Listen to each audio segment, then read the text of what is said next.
Hi hello അസ്സാം വലൈക്കും welcome back to my YouTube channel. Hope you all guys are fine and good. അപ്പോൾ എല്ലാവരും ആരോഗ്യത്തോടെയും സന്തോഷത്തോടെ ഒക്കെ ഇരിക്കുകയെന്ന് വിശ്വസിക്കുകയാണ്. അപ്പോൾ ഞാൻ ഇന്ന് വന്നിരിക്കുന്നത് ചെറുതായിട്ട് ഫൺ ടോക്ക് എന്ന് വേണമെങ്കിൽ പറയാം. എന്നാലും ഒരുപാട് സ്ത്രീകൾ കല്യാണം കഴിഞ്ഞതിന് ശേഷം നേരിടുന്ന ഒരു ചിന്ന പ്രോബ്ലമായിട്ടാണ് ഞാൻ ഇപ്പോൾ വന്നിരിക്കുന്നത്. അപ്പോൾ ചാനൽ ആദ്യമായിട്ട് കാണുന്നവരുണ്ടെങ്കിൽ സ്കിപ്പ് ചെയ്യാതെ കാണുക. അതുപോലെ തന്നെ കൂടെ സബ്സ്ക്രൈബ് ചെയ്യാനും മറക്കരുത്. പിന്നെ എണ്ണ ഓർഡർ ചെയ്യേണ്ട നമ്പർ ഇതാണ് കേട്ടോ. ഓക്കെ, ഇപ്പോൾ ഞാൻ എന്തിനെ കുറിച്ചാണ് പറയാമെന്ന് കമ്പനിയിൽ കണ്ടപ്പോൾ ഒരുപാട് പേർക്ക് മനസ്സിലായി കാണും. കല്യാണം ഒരുപാട് ചിലപ്പോൾ കുറേ ആൾക്കാർ ആ ഒരു ചോദ്യം ഫേസ് ചെയ്തിട്ടുണ്ടാവും. കല്യാണമൊക്കെ കഴിഞ്ഞില്ലേ, ഇനി എന്തിനാണ് ഇങ്ങനെ ഒരുങ്ങിക്കെട്ടി നടക്കുന്നത് എന്ന് പറയുന്നവർ. ഇത് ഇനി വേറുള്ളവർ പറഞ്ഞിട്ടുണ്ടാവില്ല, പക്ഷെ പറയുന്ന പേടിച്ചിട്ടും ഒരുങ്ങി നടക്കാത്തവർ കുറേ ആൾക്കാരുണ്ടാവും. ശരിയല്ലേ? അപ്പോൾ എനിക്ക് ഫസ്റ്റ് ഉള്ളൊരു ഡൗട്ടാണ്, ഈ ഡൗട്ട് സത്യമാണോ എന്നുള്ളത് അറിയില്ല. ഈ നമ്മൾ വാങ്ങിക്കുന്ന ഡ്രസ്സിലൊക്കെ ഇപ്പോൾ ഒരു ടീഷർട്ട് വാങ്ങിക്കുകയാണെങ്കിൽ, ഒരു ജീൻ വാങ്ങിക്കുകയാണെങ്കിൽ, ഒരു പർദ്ദ വാങ്ങിക്കുകയാണെങ്കിൽ ഇതിലൊക്കെ എഴുതി വെച്ചിട്ടുണ്ടോ ഇത്ര വയസ്സ് മുതൽ ഇത്ര വയസ്സ് വരെ എന്ന്. സൈസുകൾ, അതുപോലെ തന്നെ ഹൈറ്റ്, അങ്ങനെയുള്ളതൊക്കെ ചിലപ്പം ഹൈറ്റിൻ്റെ എനിക്കറിയില്ല, പക്ഷേ സൈസുകൾ size S, M, XS, double XL, triple XL എന്നൊക്കെ പറഞ്ഞിട്ട് ഞാൻ കണ്ടിട്ടുണ്ട്. വയസ്സ് ഞാൻ കണ്ടിട്ടില്ല. ചെറിയ മക്കളുണ്ടാകും, 8 മാസം 9 മാസം ന്യൂ ബോൺ ബേബീസ് എന്നൊക്കെ പറഞ്ഞിട്ട്. അല്ലാതെ അഡൾട്ടിൻ്റെ ഡ്രസ്സിന് എപ്പോഴെങ്കിലും നിങ്ങൾ ഇതുപോലൊരു ക്യാപ്ഷൻ ഏതെങ്കിലും ഡ്രസ്സിൽ കണ്ടിട്ടുണ്ടോ? അപ്പോൾ പിന്നെ നമ്മൾ മനസ്സിലാക്കേണ്ട ഒരു കാര്യം എന്താണ്? നമുക്ക് ഇണങ്ങുന്ന വസ്ത്രം ഏതാണോ അത് നമ്മൾ ധരിക്കുക. ഇണങ്ങുന്ന വേഷം എന്താണോ, ഇണങ്ങുന്ന കോലം എന്താണോ അത് നമ്മൾ ധരിക്കുക. ഞാനിത് പറയുമ്പം ഒരു പോയിൻ്റായിട്ട് വരുന്ന കുറച്ച് ആളുകളുണ്ടാകും. ചിലരൊക്കെ ഇട്ടത് കണ്ടിട്ടുണ്ടെങ്കിൽ പിന്നെ എന്തിനാ ഈ ആണുങ്ങളെ കുറ്റം പറയുന്നത്? ഓലൊക്കെ റേപ്പ് ചെയ്തിട്ടില്ലെങ്കിൽ അത്ഭുതമുള്ളൂ എന്ന്. ഇവിടെ ഞാൻ പറയുന്നത്, ഇപ്പോൾ ചില പെൺകുട്ടികളൊക്കെ എന്ന് പറഞ്ഞിട്ടുണ്ടെങ്കിൽ ഇപ്പോൾ ഈ ഹോസ്പിറ്റലിൽ അല്ലെങ്കിൽ പബ്ലിക് പ്ലേസിലൊക്കെ പോകുമ്പോൾ കണ്ടാൽ തന്നെ അറിയാം, ചെറിയ പെൺകുട്ടിയായിരിക്കും, ഒക്കത്തെ ഒരു കുട്ടിയും ഉണ്ടാവും. അവൾക്ക് പർദ്ദ ഇടുന്നത് തെറ്റാണെന്നല്ല പറയുന്നത്. ആ കുട്ടിയുടെ അടുത്ത്, ആ ഒരു പെൺകുട്ടിയുടെ അടുത്ത് പേഴ്സണലി ഒന്ന് ഇരുന്ന് സംസാരിക്കുന്ന സമയത്ത് അവളും ആഗ്രഹിക്കുന്നുണ്ടാകും ഒരു ചുരിദാർ ഇട്ട് നടക്കാൻ, ഒരു മിഡിയും കുപ്പായും ഇട്ട് നടക്കാൻ, അല്ലെങ്കിൽ ഒരു ജീൻസും ലോങ് ടോപ്പും ഇട്ട് നടക്കാൻ ആ പെണ്ണും ആഗ്രഹിക്കുന്നുണ്ടാകും. അങ്ങനെയുള്ള ആളുകൾക്ക് വേണ്ടിയിട്ടാട്ടോ ഞാൻ ഈ സംസാരിക്കുന്നത്. ഞാനിപ്പോൾ ഇത് പറഞ്ഞെന്ന് വിചാരിച്ചിട്ട് ഒന്നും മാറാനും ഇരിക്കാനും പോകുക അങ്ങനെയുള്ള കാര്യത്തിനൊന്നുമല്ല ഞാനിവിടെ പറയുന്നത്. ഈ മൈൻഡ് സെറ്റ് 2 കാര്യമാണുള്ളത്. ഒന്ന്, നല്ല പോലെ ഒരുങ്ങി നടക്കുമ്പോൾ ചിലപ്പോൾ 3 മക്കളായി ഉണ്ടാവും, അല്ലെങ്കിൽ 4 മക്കളായി ഉണ്ടാവും. ചിലർ നല്ലപോലെ ഒരുങ്ങി നടക്കും, അല്ലെങ്കിൽ ചിലർ പറയും അങ്ങനെ നടക്കുമ്പം അവർ ഫേസ് ചെയ്യുന്ന ചിലർ മൈൻഡ് ചെയ്യില്ല കേട്ടോ. പറഞ്ഞോട്ടെ, എനിക്ക് വയസ്സ് എത്രയായാലും എൻ്റെ കംഫർട്ടബിൾ ഡ്രസ്സല്ലേ ഞാൻ ഇടുള്ളൂ എന്ന് പറഞ്ഞ് അത് വളരെ റെയറായിട്ട് ആൾക്കാരായിരിക്കും, റെയറായിട്ടുള്ള ആളുകളായിരിക്കും. പക്ഷേ കുറേ പെൺകുട്ടികളുണ്ട്, കല്യാണം കഴിഞ്ഞത് പോട്ടെ, ഒരു കുട്ടിയും കൂടെ ആയി കഴിഞ്ഞിട്ടുണ്ടെങ്കിൽ അവർക്ക് കംഫർട്ടബിളുള്ള ഡ്രസ്സ് ധരിക്കാൻ, അല്ലെങ്കിൽ ഒരു അത്യാവശ്യം ഒരുങ്ങി നടക്കാൻ അവർക്ക് പേടിയായിരിക്കും. ഇവരെന്ത് പറയും, അവരെന്ത് പറയും, ഞാൻ ഇങ്ങനെ പോകുമ്പോൾ എന്ത് പറയും, നാട്ടിലുള്ളവരെന്ത് പറയും, വീട്ടിലുള്ളവരെന്ത് പറയും, കുടുംബക്കാരെന്ത് പറയും, ബന്ധുക്കാരെന്ത് പറയും എന്നുള്ള കൺസേണുള്ള ഒരുപാട് ആളുകളുണ്ട്. ഈ ഒരു ക്വസ്റ്റ്യൻ ഫേസ് ചെയ്യുന്നവരും ഒരുപാട് പേരുണ്ട്. അപ്പോൾ ഏത് പ്രശ്നത്തിനും ഞാൻ പറയുന്ന ഒരേ ഒരു ഫസ്റ്റത്തെ ഒരു റെമഡി എന്താണെന്നറിയോ? കേട്ട പോലെ ഭാവിക്കരുത്. അല്ലെങ്കിൽ അവർ ചോദിക്കുമ്പോൾ അതിനുള്ള മറുപടി കൊടുക്കാനുള്ള തൻ്റെ ഇടം ഉണ്ടാവണം.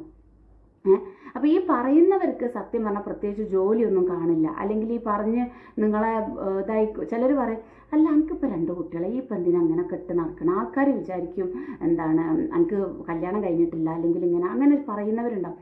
ഒന്നുകിൽ അത് കേൾക്കാണ്ടിരിക്കുക. അവരത് പറഞ്ഞു കഴിഞ്ഞ് ജസ്റ്റ് ഒന്ന് മാറി കഴിയുമ്പം അവരാ പറഞ്ഞത് അവരത് കഴിഞ്ഞു.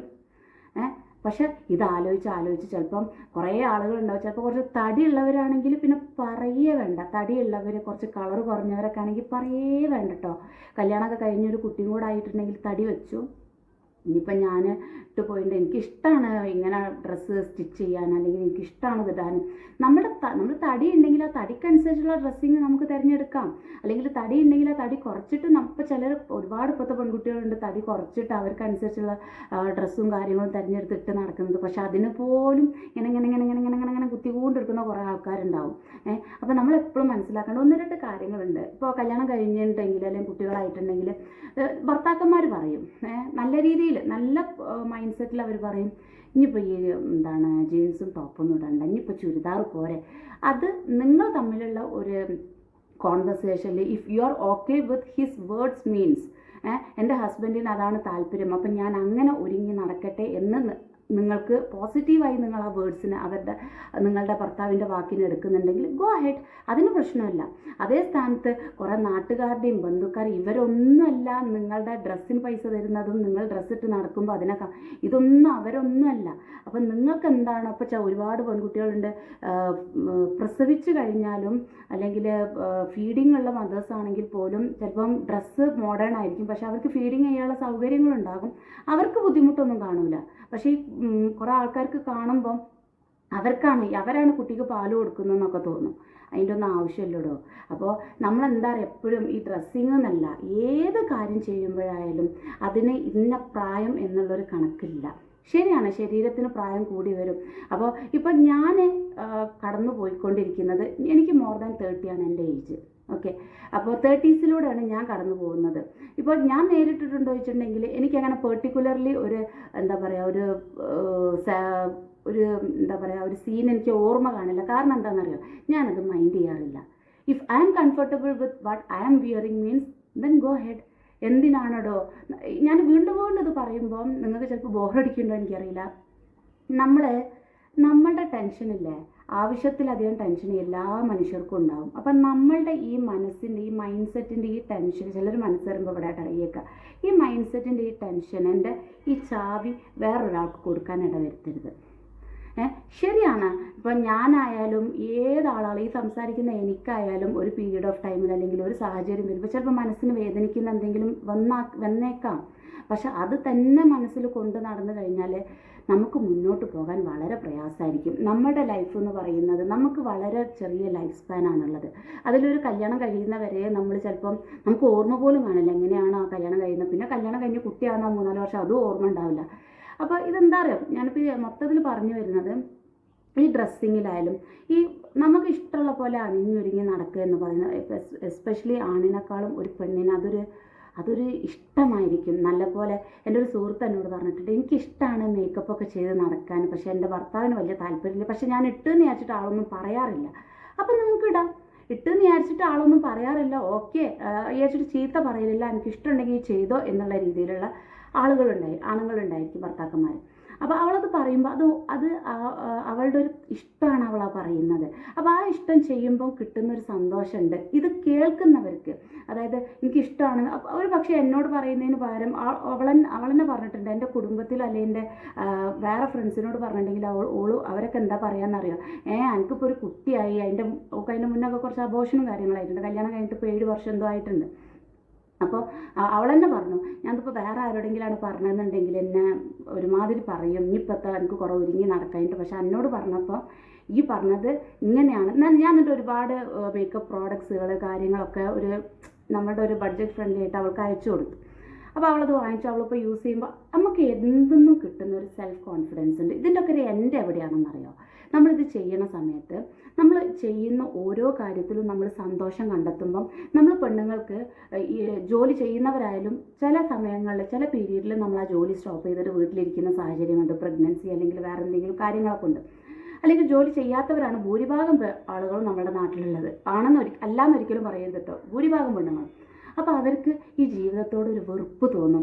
എത്താ കുറേ ഒരുങ്ങാൻ, എത്താപ്പം എൻ്റെ കഥ, എത്താപ്പത് അതീതോ, അവർക്കൊരു വെറുപ്പ് തുടങ്ങും അവരുടെ ജീവിതത്തിനോട്. അപ്പോൾ ആ വെറുപ്പ് വരാതിരിക്കാൻ നമ്മൾ എന്താ ചെയ്യേണ്ടത്, നമ്മളുടെ ഇഷ്ടങ്ങൾ എന്താണോ അത് ചെയ്തുകൊണ്ട് നമ്മൾ ജീവിക്കുക. പക്ഷെ പഠിച്ചോനെ മറക്കരുത് കേട്ടോ, അത് ചെയ്തുകൊണ്ട് നമ്മൾ ജീവിക്കുക. അപ്പം നമ്മൾ അതിന് മറുപടി നൽകേണ്ട കുറച്ച് ആളുകളുണ്ട്. അവരുടെ സമ്മതം ചോദിക്കുക, അല്ലെങ്കിൽ അവർക്ക് അങ്ങനത്തെ രീതിയിൽ അവരെ കൺവിൻസ് ചെയ്തിട്ട് നമ്മളുടെ ഇഷ്ടങ്ങൾ നമ്മൾ ചെയ്യാൻ വേണ്ടി ശ്രദ്ധിക്കുക. അല്ലാതെ വേറെ ഉള്ളതൊക്കെ നമ്മൾ ഇനിയിപ്പോൾ അവർ പറഞ്ഞിപ്പോൾ ഞാൻ ഒരുങ്ങിയിട്ട് ഇപ്പം എന്ത് കിട്ടാൻ ചിലർക്കുണ്ട്. ഇനിയിപ്പോൾ വേറുള്ളവർ പറയണ്ട, അവരുടെ ആ ജീവിത ശൈലി കൊണ്ട് തന്നെ അവർക്ക് ഒരു മൈൻഡ് തന്നെ അങ്ങനെയാണ്. ഈ അടുക്കളയിൽ നിൽക്കണം, ഞാനിപ്പോൾ ഒരു സാരി മതി, ഒരു ചുരിദാർ മതി, അതുകൊണ്ടല്ല നമുക്കിഷ്ടം. വെറുതെ ഒന്ന് ഇരുന്ന് ആലോചിച്ച് നോക്കിക്കുക. ഇപ്പം ഞാൻ ഈ പറയുന്ന കാറ്റഗറിയിൽപ്പെട്ടവരുണ്ട്, വെറുതെ ഒന്ന് ഇരുന്ന് ആലോചിച്ച് നോക്കിക്കുക. നിങ്ങളും ആഗ്രഹിക്കുന്നില്ല നല്ല പോലെ ഒരുങ്ങി നടക്കുന്ന പെണ്ണുങ്ങളെ കാണുമ്പോൾ എനിക്കും അതുപോലെ ഒരുങ്ങി നടക്കണമെന്ന്. അപ്പോൾ ചെയ്യുക, എന്താണോ ഇഷ്ടം അത് ചെയ്യുക. ഒരു ഡ്രസ്സിലും എഴുതി വെച്ചിട്ടില്ലടോ അതിൻ്റെ പ്രായം. നിങ്ങൾക്ക് ഇഷ്ടമുള്ളവർക്ക് സൈസ് എഴുതിച്ച് വെച്ചിട്ടുണ്ട്. എസ് വേണ്ടവർ എസ് ഇടുക, എസ് വേണ്ടവർ XXL ഇട്ടാൽ ബോറായിരിക്കും, XXL വേണ്ടവർ സ്മാൾ പോവില്ല. അപ്പോൾ സൈസിനനുസരിച്ച് തിരഞ്ഞെടുത്തിട്ട് ഇഷ്ടമുള്ളത് അണിഞ്ഞൊരുങ്ങി നടക്കുക. അപ്പോൾ കിട്ടുന്നൊരു സെൽഫ് കോൺഫിഡൻസ് ഉണ്ട്. നമുക്ക് ഇഷ്ടമുള്ള പോലെ നമ്മൾ അണിഞ്ഞൊരുങ്ങുമ്പോൾ, നമുക്ക് ഇഷ്ടമുള്ള പോലെ നമുക്ക് നമ്മുടെ താല്പര്യങ്ങൾ ചെയ്യുമ്പോൾ കിട്ടുന്നൊരു സെൽഫ് കോൺഫിഡൻസ് ഉണ്ട്, ഒരു സെൽഫ് സാറ്റിസ്ഫാക്ഷൻ ഉണ്ട്. പോയി ചില വേർഡുകൾ നമുക്ക് വായിൽ വരില്ല കേട്ടോ. പിന്നെ അങ്ങനെ ഒരു കാര്യമുണ്ട്. അപ്പോൾ അതുകൊണ്ട് എല്ലാവരും അതോട് മുന്നോട്ട് പോവുക. ഓക്കെ, അപ്പോൾ കൂടുതലായിട്ട് വലിച്ചു നീട്ടില്ല. ഇപ്പോൾ തന്നെ ഓൾമോസ്റ്റ് 10 minutes ആയി. അപ്പോൾ ഞാൻ പറഞ്ഞതിൻ്റെ ഒരു പൊരുൾ ഇതിപ്പോൾ ഞാൻ ചിരിച്ചുകൊണ്ടൊക്കെ പറയുന്നുണ്ടെങ്കിൽ ഇതുകൊണ്ട് ഒരുപാട് വിഷമിച്ചുകാണ്ട് നിൽക്കുന്നവരുണ്ടാവും. നിങ്ങൾക്ക് ഇഷ്ടമുള്ള പോലെ നിൽക്കടോ, അപ്പോഴല്ല നമ്മൾ ജീവിച്ചെന്ന് തോന്നുള്ളൂ. അല്ലെങ്കിൽ നമ്മൾ ബാക്കോട്ട് തിരിഞ്ഞ് നോക്കിയിട്ടുണ്ടെങ്കിൽ കുറേ ആളുകൾ അതിലുണ്ടാവുള്ളൂ. അവർക്ക് വേണ്ടി, ഇവർക്ക് വേണ്ടി. നിങ്ങൾക്ക് ഇഷ്ടമുള്ള പോലെ നിങ്ങൾ ജീവിക്കാം. അപ്പോൾ എപ്പോഴും പറയുന്ന പോലെ സ്റ്റേ ഹെൽത്തി, ബി ഹാപ്പി. മനസ്സിന് ആരോഗ്യം ഉണ്ടെങ്കിൽ മാത്രമാണ് അത് മുഖത്ത് കാണാൻ പറ്റുള്ളൂ, ശരീരത്തിൽ കാണാൻ പറ്റുള്ളൂ. അപ്പോൾ മനസ്സെപ്പോഴും ആരോഗ്യത്തോടെ വെക്കുക. ടെൻഷൻസ് ഉണ്ടാവുമോ, മാറ്റി അങ്ങ് വെക്കുക. ജീവിക്കുക, ജീവിച്ച് കാണിച്ചു കൊടുക്കുക. ബൈ, അസ്സലാമു അലൈക്കും.